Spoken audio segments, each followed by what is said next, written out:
আসসালামু আলাইকুম রহমতুল্লাহ। আমি জানি না এই ভিডিওটা কয়জনে দেখবেন, বাট আমার একটা ক্লিয়ার মেসেজ দেওয়ার আছে যারা ইয়ং বা ইউথ যারা আছে এবং আমার যারা স্টুডেন্ট আছে, আহ, বিশেষ করে ইন্টারমিডিয়েট সেকশন কিংবা এসএসসি সেকশনে যারা পড়াশোনা করতেছে, তো তাদের গার্ডিয়ানরাও যদি দেখে থাকেন, সবার জন্যই আসলে এটা একটা মেসেজ। আমি মনে করি এটা একটা পজিটিভ ভাইব তৈরি করবে, বিকজ আমি যেহেতু দীর্ঘদিন স্টুডেন্টদের সাথে কাজ করতেছি, তো আমার টুকটাক জানা আছে অ্যাকচুয়ালি যে এই লাইনে স্টুডেন্টদের মনে কি চলে এবং তারা কোন কোন ডিসিশনগুলো কিভাবে নেয়, কি কি চিন্তা করে ডিসিশনগুলো নেয়, তো বাচ্চাদের মনে কি কি চলে। তো এই ব্যাপারগুলো নিয়ে হচ্ছে আমি একটু কথা বলতে চাচ্ছি। তো আমি আমার একটা এক্সপিরিয়েন্স শেয়ার করব প্রথমে। আমি স্বভাবতই আমার যে নাম্বারটা আছে এটা অনলাইনে আমি পাবলিক করে দিছি, যার কারণে স্টুডেন্টরা এই নাম্বারটাতেই ঝাড়পড়ানায় যোগাযোগ করে।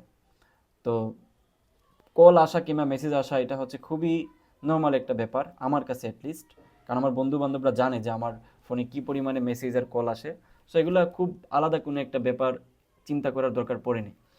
তো গত কয়েকদিন আগে রাত আনুমানিক 2টার দিকে প্রচুর পরিমাণে কল আসতে থাকে, একটা নাম্বার থাকে। তো আমি প্রথমে ভাবছি হয়তো কোন স্টুডেন্ট, তো অনেকবার কল আসতেছে, ভাবলাম যে ভিন্ন ভিন্ন নাম্বার থেকে হয়তো কল আসতেছে কোনো স্টুডেন্ট বা অনেকগুলো স্টুডেন্ট হয়তো কল দিচ্ছে। কিন্তু পরে আমি একটু লক্ষ্য করে দেখলাম যে একটা নাম্বার থেকে বারবার কল আসতেছে।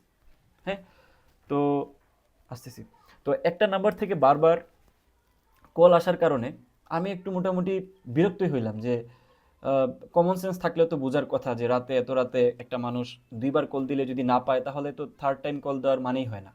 নিশ্চয়ই ওই ব্যক্তিটা ঘুমে আছে অথবা অন্য কোনো কাজে আছে। রাত 2টার সময় কি করতে পারে একজন মানুষ?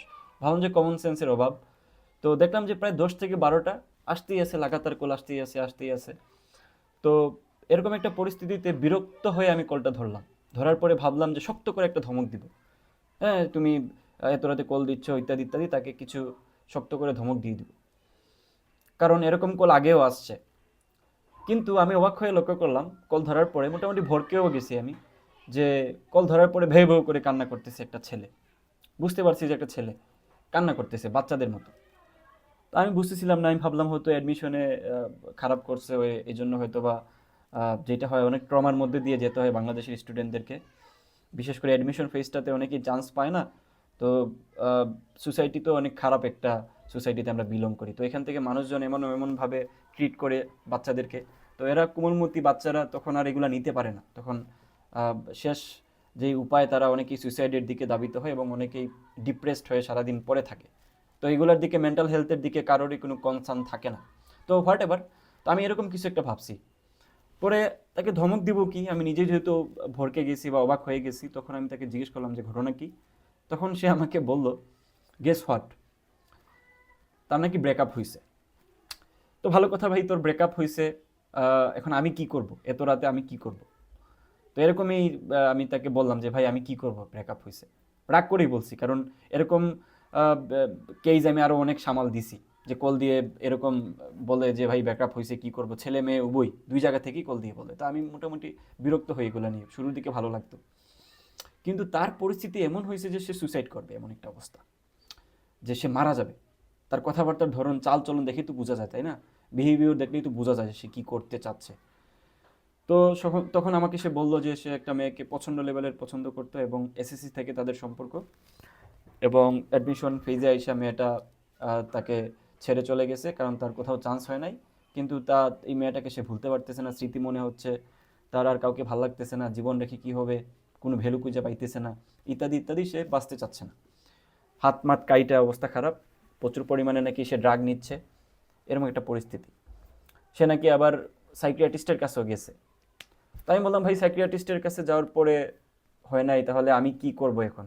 তো আমাকে সে বললো আমার নাকি একটা ভিডিও দেখছিল সে, ধর্ম সম্পর্কিত, ইসলাম ধর্মের সাথে ওই তকদির রিলেটেড একটা ভিডিও ছিল, ওইটা দেখে নাকি তার একটু হইলেও ভালো লাগছে, সুইসাইড করতে লাগছিল, তার একটু হইলেও এখন বাঁচার ইচ্ছা লাগতেছে, কি করবে, এই জন্য সে আমাকে কল দিছে নাম্বার পাওয়ার পরে। তো আমি তাকে সারসংক্ষেপ যেটা বলছি ওইটা আমি আপনাদেরকে বলবো, যারাই দেখতেছো ইউথ, আমার শিক্ষার্থী যারা আছে এবং যারা গার্ডিয়ান আছেন, সবার উদ্দেশ্যে বলতে চাচ্ছি, দেখেন আপনাদের বাচ্চাদের কিংবা আপনাদের যদি আত্মীয় স্বজন থাকে এরকম বাচ্চা টাইপের কেউ, বিশেষ করে এসএসসি লেভেল কিংবা এইচএসসি লেভেলের কাউকে মানে ম্যাচিউর ধরা যায় না। ভার্সিটিতে পড়ার পরেও 4 বছর ধরে তারপরেও মানুষ ম্যাচিউর হইতে পারে না, ইমোশনালি বলতেছি। তো ম্যাচিউর ধরে নেবেন না, আপনারা খোঁজ নেবেন যে আসলে তার লাইফে কী ঘটতেছে, কী করতেছে, তার অ্যাক্টিভিটিসগুলো লক্ষ্য করবেন। বিশেষ করে ফ্যামিলি মেম্বার থাকলে প্রত্যেকটা জিনিস লক্ষ্য করবেন যে কী করতেছে।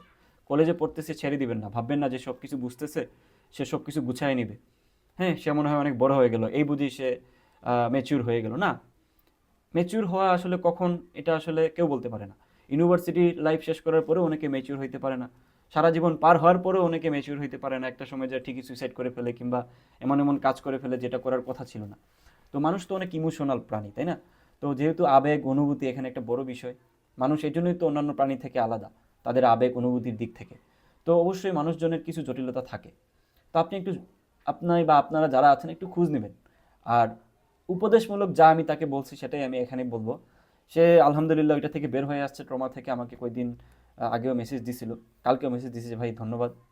তো যেটা আমি তাকে বলছিলাম সেটা হচ্ছে দেখেন বা দেখো, আমি যেহেতু বাচ্চাদের উদ্দেশ্যে বলতে চাচ্ছি এটা, এই পার্টটুকু গার্ডিয়ানরা না শুনলেই ভালো হয়। কথা হচ্ছে যে যে থাকতে চায় না তাকে জোর করে রাখার দরকার নেই, এটা হচ্ছে বাস্তবতা। জোর করে যদি কাউকে রাখা হয় তাহলে যেটা হয়, যদি সে থেকেও যায় পরবর্তীতে ওই থাকাটা আসলে সুখ বয়ে নিয়ে আসতে পারে না।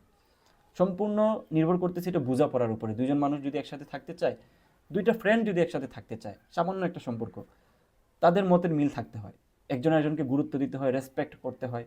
যদি একজন ফ্রেন্ড আরেকজন ফ্রেন্ডকে রেসপেক্টটুকু না করে, যদি বুলিং করে অলওয়েজ, কিংবা ছোট্ট একটা স্বার্থপরতার মতো কিছু একটা কাজ করে ফেলে, তাহলে কিন্তু তখন ওই সম্পর্কটা টেকে না।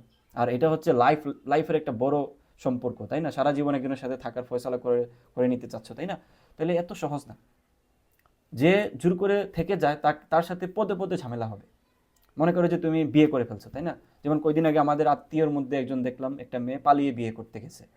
আমি নিশ্চিত সে বেশি দিন না, জাস্ট 1 মাস 2 মাস সংসার করার পরে ঠিকই বুঝবে যে সে কত বড় ভুলটা করছে। মানে আবেগে পড়ে অনেকে আসলে বুঝে না, ডিসিশন নিতে পারে না।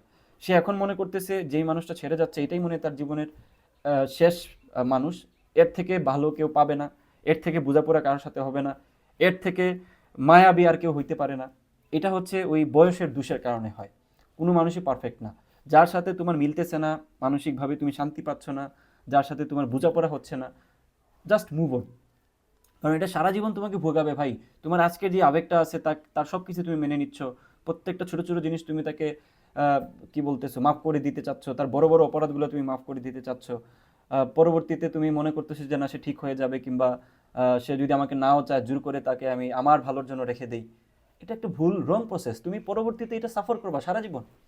তুমি যখন এই ভুল ভুল করে করে যখন বিয়ে পর্যন্ত যাবে না, পরবর্তী লাইফে আর তোমার আর কিচ্ছু থাকবে না। তুমি তখন চাইলেও ডিভোর্স দিতে পারবে না। কারণ কি? তখন একটা আইনি জটিলতা চলে আসবে, সামাজিক একটা হীনমন্যতা চলে আসবে, শান্তি পাবা না, সুখ থাকবে না। দরকার কি?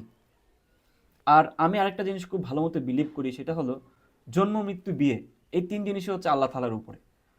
তাহলে যেই ফয়সালাটা আল্লাহ তাআলা নিজে করতে চাচ্ছেন, ওইটা তুমি কিভাবে করতে চাচ্ছ বলো তো? তুমি জোর করে একজনকে পছন্দ করলা, তাকে জীবন সঙ্গিনী হিসেবে বুঝে নিলা, তাহলে এটা হইলো কিভাবে? তুমি কিভাবে জানো যে ওই তোমার জন্য পারফেক্ট কিনা, বা ওই তোমার জন্যই আহ, একদম ঠিক আছে কিনা? এটা একমাত্র ফয়সালা করতে পারেন কে? সৃষ্টিকর্তা। তো এটা আগে করার দরকার কি ভাই? আর বিয়ে শাদী করে তো সারা জীবনই থাকবা তুমি, তাই না? একটা বয়স, সিঙ্গেল মানুষ কত বছরই থাকে? 25 বছর, 30 বছর, বাকি জীবন তো ওই ডাবলই থাকতে হয়, তাই না? তাহলে এত বড় একটা ফয়সালা যার সাথে তুমি সারা জীবন থাকবা, সেই ফয়সালাটা নিজে কিভাবে নিতে চাচ্ছ? যে যেখানে তুমি নিজেকে নিজেই বুঝতেছো না, নিজেকে নিজেই চেনো না। তুমি তোমার নিজের ব্যাপারে ঠিকঠাক মতো চেনো, জানো, বুকে হাত দিয়ে বলতে পারবা যে তুমি তোমার নিজেকে চেনো, নিজেকে বুঝো ভালো মতো? অসম্ভব ব্যাপার। তাহলে এই বড় বড় ফয়সালাগুলো মুরব্বীদেরকে নিতে দাও, নিজের ফ্যামিলির মানুষজনকে নিতে দাও। নিজে নিজে এই ফয়সালাগুলো নিতে যাও না।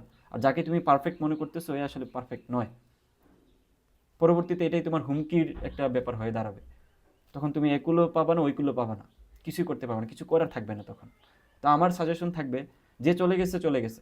1 মাস 2 মাস 3 মাস 6 মাস খারাপ লাগবে, পরবর্তীতে তুমি ঠিকই কামব্যাক করতে পারবা। মানুষ একজনকে সারা জীবন মনে রাখে না, এগুলো হচ্ছে সিনেমার কথাবার্তা, বইয়ের, কবিতার লেখা এগুলা।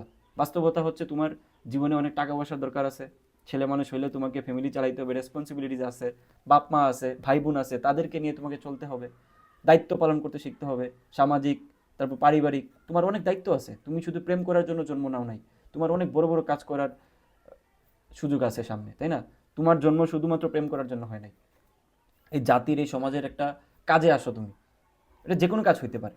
একটা কাজে আসার চিন্তা করার চেষ্টা করো, আর সবসময় নিজেকে ব্যস্ত রাখার চেষ্টা করো, নামাজ রোজা করার চেষ্টা করো, নিজেকে কেন্দ্রীভূত করার চেষ্টা করো, একটা সময় নিজেকে দেওয়ার চেষ্টা করো। বের হইতে পারবা। আজকে মনে হচ্ছে জীবন শেষ, মারা যাবো, আরে তারে ভুলতে পারতেছি না, সেই একদম পারফেক্ট ছিল। জাস্ট 1 বছর পরে মনে হবে যে বাইচা গেছি ভাই, ভালো বাচ্চান বাইচা গেছি, এরকম মনে হবে। কারণ এখন যা হচ্ছে সব আবেগের ঠেলায় হচ্ছে, পরে যা হবে এটা হবে বাস্তবতা এবং মেচুরিটির মধ্য দিয়ে। সো সবার জন্যই শুভকামনা থাকলো। আর খবরদার ফার্দার কোনো রিলেশনশিপে যাওয়ার চেষ্টা করবে না। নিজেকে একটু ধরে রাখো, নিজের কেরিয়ার নিয়ে টেনশন করো, আব্বু আম্মুর কথা শোনো, এই কথাগুলি শেয়ার করো একমাত্র তোমার সবচেয়ে কাছের মানুষ যে তার সাথে। তোমার আম্মুর সাথে আব্বুর সাথে শেয়ার করতে পারো। ওনারা প্রথমে হয়তো চিল্লাচিল্লি করবেন, তাদের কাছে তুমি জীবনে ছোট হবা না, তাদের কাছে তুমি বাচ্চাই। তোমার যে কোনো ডিসিশনের ক্ষেত্রে, যে কোনো জটিলতার ক্ষেত্রে তোমার আব্বু আম্মুকে স্মরণ করবা, আব্বু আম্মুর সাথে কথা বলবা, আম্মুকে যা জড়ায় ধরবা সবচেয়ে কঠিন সময়ে, সবসময় কলে কথা বলবা, দূরে থাকলে সবসময় কল দিয়ে কথা বলা, মেসেজ করবা। তাদের সাথেই তোমার আসল সম্পর্ক, আসল ভালোবাসা। আর বাকি যে ভালোবাসার কথা তুমি বলতেছো মরে যেতে চাচ্ছ, এটা সত্যিকার অর্থে মিথ্যা একটা ছলনা, আর কিছুই না। আল্লাহ হাফেজ।